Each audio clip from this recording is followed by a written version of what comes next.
On newer BMW and Minis, anytime you replace the battery, you have to reset the system so it knows they actually reset the battery, because it changes how the alternator charges the battery and things like that. So there's a functional test, there's a special function inside the scan tool that you can do to reset that battery. So let's go through it right now on the Solus Edge in this Mini. So it's under the engine system, so we'll go in there. It's going to identify the ECU for us.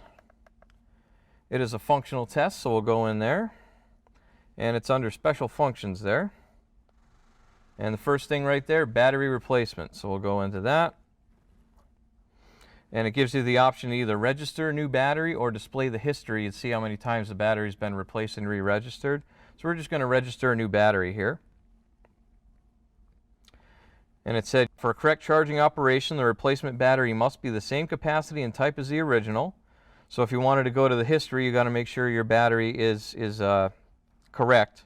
So we already know that we have the right one in here, so we're just going to continue. And then it says you want to make sure that you're ready to do it, so the battery replacement is programmed, and then the next step. We cannot cancel it after we start it, so we'll hit continue. And that's it. Completed the reset. The battery's relearned to the vehicle.